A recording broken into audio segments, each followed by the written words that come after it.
তাহলে গরু যদি আমাদের মা হয়, যে আমাদের জন্ম দিয়েছে, আমরা তাকে রেখেছি একটা ঘরে, একটা খাটে, একটা বিছানায়।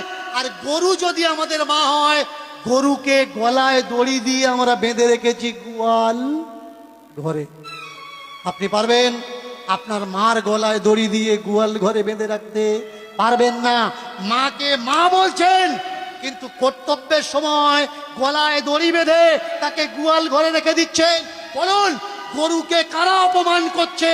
মুসলমানরা নাকি হিন্দুরা? গরু যদি মা হয়, বলুন তো গরুর ছেলে মানে বাছুরটা কে হবে? ছোট ভাই হবে। মার পেটে যে হয় সে তো ভাই হয়। এবার বলুন, গরুর বাছুর হলে, বাছুরটা যদি আমার ছোট ভাই হলো, 21 দিন পরে গিয়ে প্রথম দোয়াটা কতদিন দেন? কতদিন পরে দেন? 21 দিন না?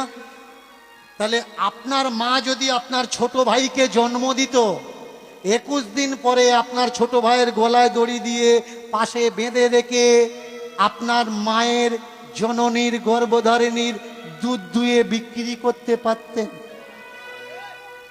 আমাকে বলবেন না যে আমি হিন্দু ধর্মের অপমান করছি। আমি প্রশ্ন করছি, আমি জানি না, আমি অবোধ শিশু। আপনাদের কাছে জানতে চাচ্ছি কোনটা করা উচিত আর কোনটা করা উচিত নয়।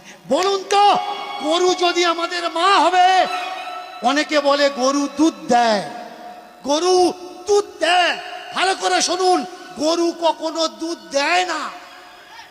বাছুরকে বেঁধে, গরুকে বেঁধে আমরা দুধ বের করে নিই। গরু আমাদের দুধ দেয় না, অচেরায় পড়ে দুধ বের করতে বাধ্য করাই। আর যদি দুধ না দেয়, লাথি মারে আমরা কি করি? সামনের পা বাঁধি, পিছনের পা বাঁধি।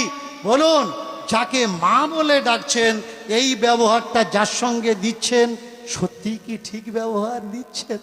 এবার বলুন তো, যাকে মা বললেন, এটা আমার মা, তো